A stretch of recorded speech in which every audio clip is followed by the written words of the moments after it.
This is Pulse of Africa, the face and voice of Africa. The story of resurgent and burgeoning Africa is here, only on the Pulse of Africa channel.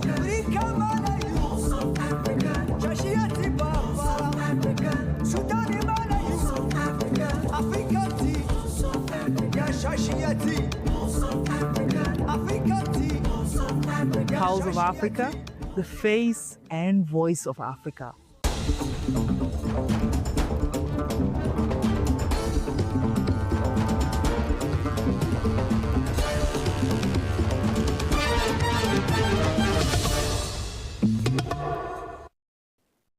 Hello and greetings. I'm Magdalite Nagga from Pulse of Africa News.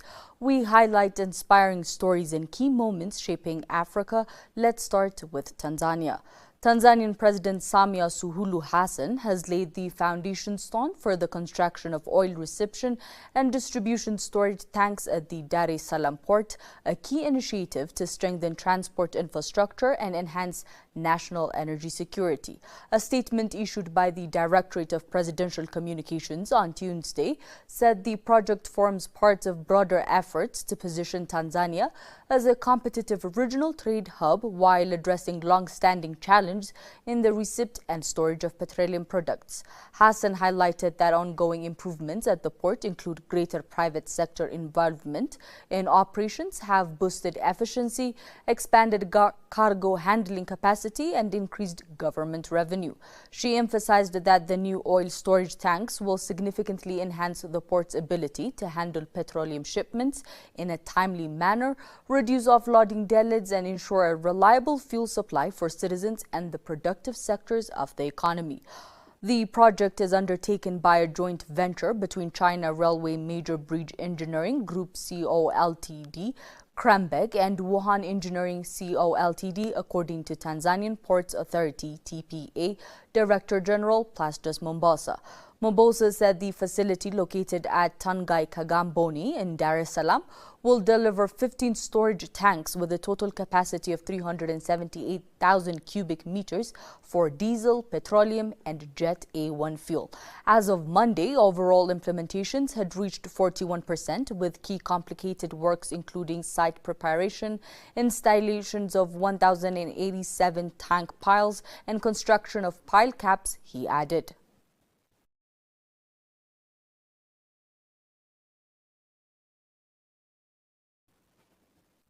Africa has long been underrepresented in the United Nations Security Council, UNSC, despite accounting for roughly 60% of the Council's workload on peace and security issues. Since the UN's founding in 1945, only a few African countries, including Ethiopia, Morocco, and Liberia, were original members, and no African nation holds a permanent seat today. Against these backdrop, African policy experts and diplomats are calling for urgent reform to ensure the continent has a permanent voice in the Security Council.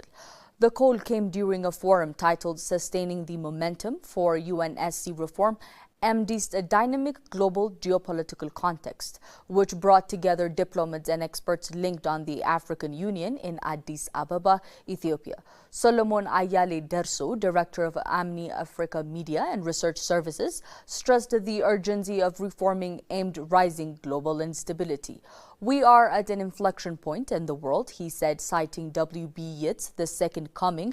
The center cannot hold mere anarchy as loosed upon the world. He noted that the number of conflicts worldwide has surged to unprecedented levels since World War II, with devastating consequences for civilians. From the Sahel to the Great Lakes, African countries continue to face severe humanitarian and socio-economic challenges.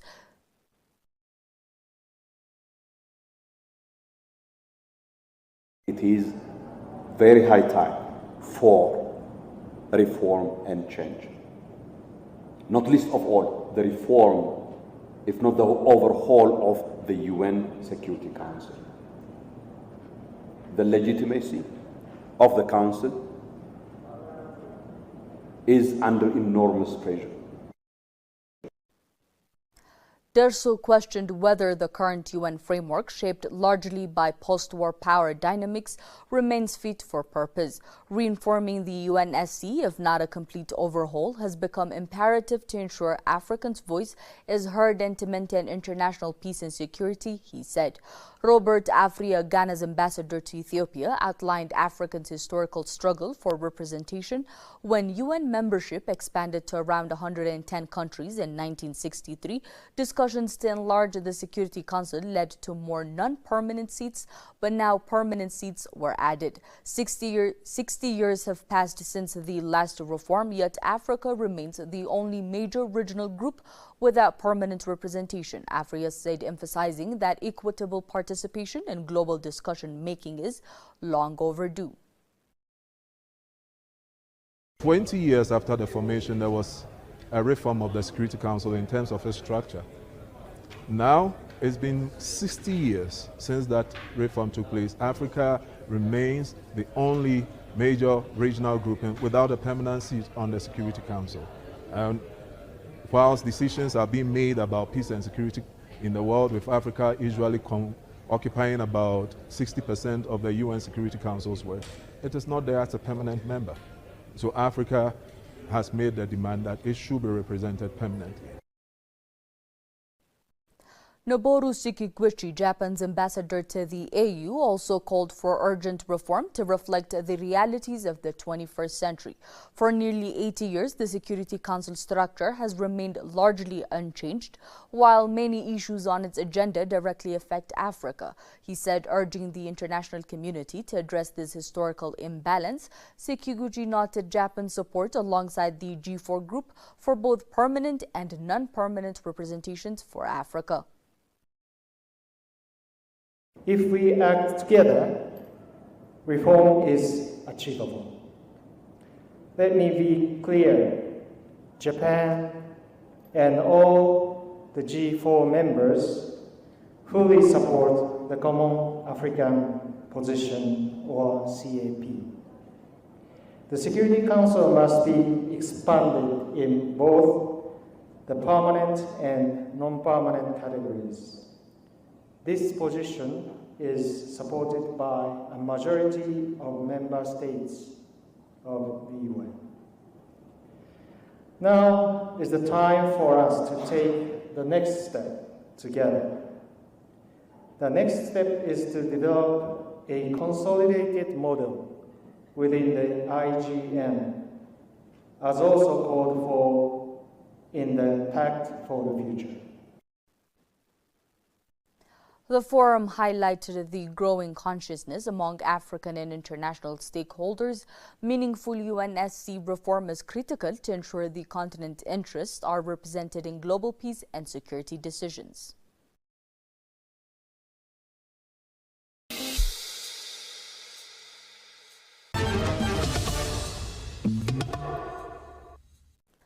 Ghana has extended its visa waiver agreement with St. Kitts and Nevis to include holders of ordinary passports, President John Dramani Mahama announced. Ghana and St. Kitts and Nevis originally signed the visa waiver arrangement in 2018, but it applied only to a limited category of travelers. The new extension broadens the agreement, allowing more citizens from both countries to travel without a visa. President Mahama said the move is expected to boost tourism, trade, and people-to-people exchanges between the two nations. Easing travel requirements will encourage business partnerships and strengthen diplomatic ties. Distinguished guests, I'm pleased to announce that Ghana and St. Kitts and Nevis have agreed to extend our 2018 visa waiver agreement.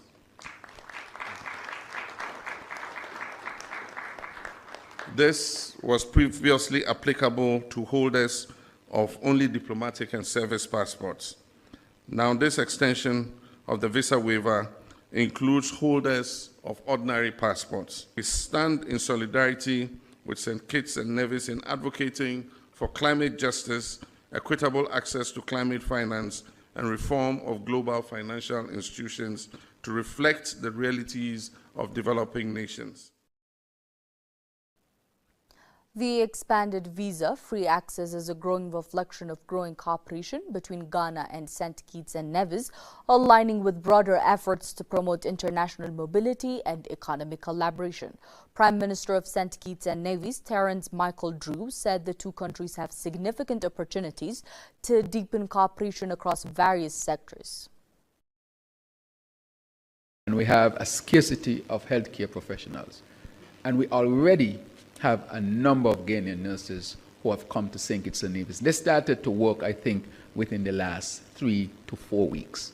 And I can say to you, without a doubt, that they are well received, they are well trained, the people have received them well, and I've been asked to ask His Excellency, the President, for more Ghanaian nurses.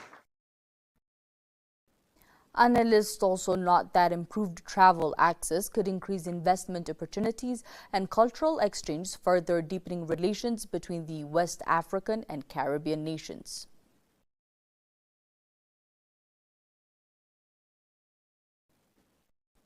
The government of South Africa announced that it is engaging with Glade Science to pursue an agreement that would enable local production of lenacapavir, a revolutionary long-acting HIV prevention drug. As part of these efforts and in collaboration with UNITAID, USP and other partners, the government has published a call for expression that would interest, assess and identifying South African pharmaceutical manufacturers capable of producing quality-assured lenacapavir. Originally developed by Gilead, lenacapavir is a twice-yearly injection that has demonstrated near-complete effectiveness in preventing HIV. It is widely considered one of the most promising new tools to reduce infections, particularly in high-burden countries. A seventh license for a South African-based manufacturer would further diversify global supply and align production more closely with the region that carries the highest HIV burden. Producing lenacapavir closer to where it is most needed could accelerate the pathway from innovation to access and help ensure more predictable, sustainable supply. It would also strengthen the region's ability to respond to its own health priorities, especially as countries move towards long-term domestic financing. The newly launched expression of interest forms part of a coordinated national effort led by the South African National AIDS Council, SANAC, that aspires to produce both active pharmaceutical ingredient and the finished products in South Africa. If successful, these would expand regional manufacturing capacity in sub-Saharan Africa and strengthen long-term supply resilience. Through these requests for proposals, South Africa will assess manufacturers' technical capabilities, regulatory compliance, and commitment to equitable access.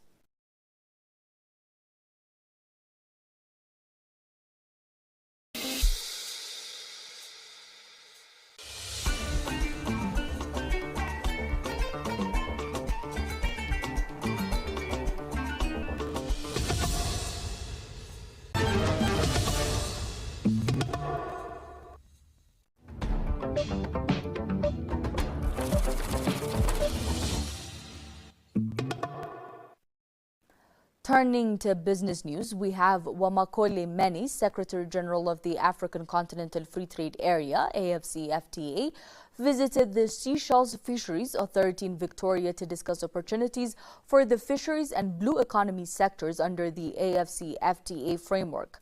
The technical talks highlighted fisheries as a strategic export sector for Seychelles and explored ways to expand intra-African trade in fish and seafood products.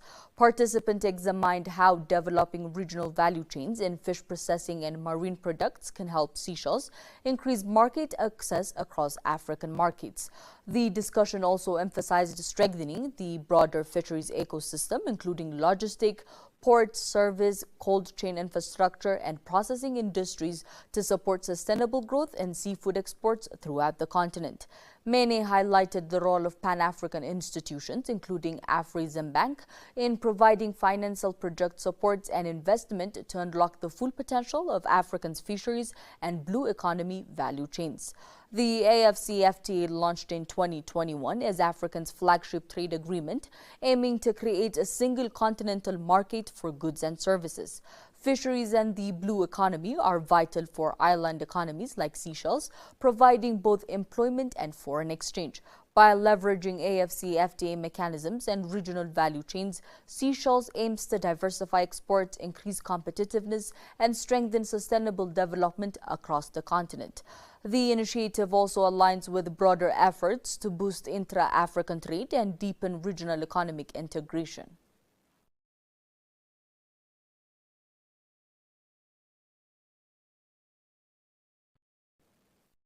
African Export-Import Bank, Afreximbank, has claimed the top spot as both mandated lead arranger and book runner in the 2025 Bloomberg Africa Borrower Loans League tables. While ranking third as administrative agent, the bank's leadership reflects its role in arranging debt solutions and mobilizing large-scale capitals from diverse investors to support Africa's economic growth. As book runner, Afreximbank held a 21.66% market share across 14 deals, and as mandated lead arranger, it accounted for 23.65% share across 20 transactions, primarily in the oil and gas sector. Its administrative agent ranking include 13 deals and a 13.92% market share. Hayatham Ilamai Reji, Executive Vice President, Global Trade Bank at Afreximbank, said the rankings affirm the bank's commitment to facilitating capital flows, promoting high-impact investments, and bridging financial gaps across African critical sectors.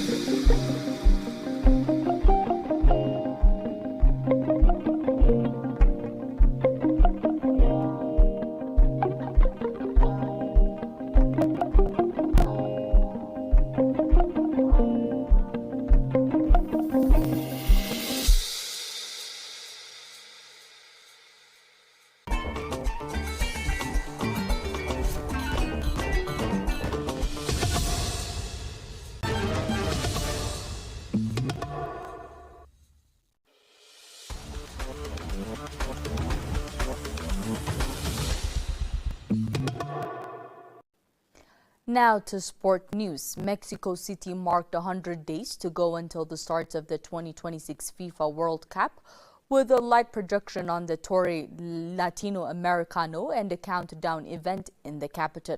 Renovation work continues at the iconic Estadio Azteca, officially known as Banatorre Stadium. The facility is set to become the first venue in history to host 3 World Cup opening matches when the tournament kicks off on June 11. Mexico is co-hosting the competition with the United States and Canada. The Azteca will stage 5 matches in total, including 2 knockout fixtures. Stadium director Felix Aguirre said the venue will be ready while preserving its historical legacy, referencing the tournaments won there by Brazil in 1970 and Argentina in 1986. The stadium is expected to reopen in March with a friendly between Mexico and Portugal, although Aguirre previously said the renovation works would be completed by the end of February.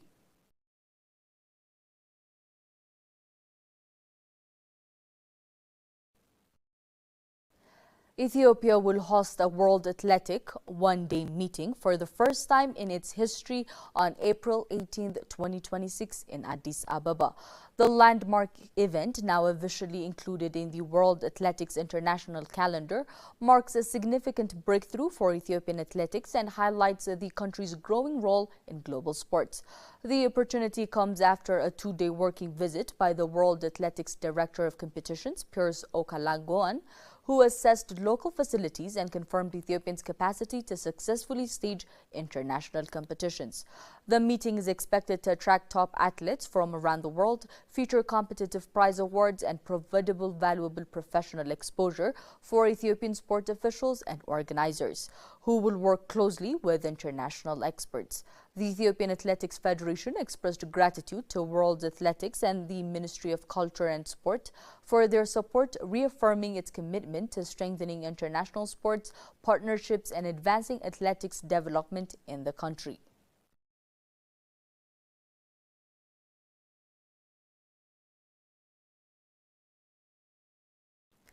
That's all for the hour. Thank you for tuning in and goodbye.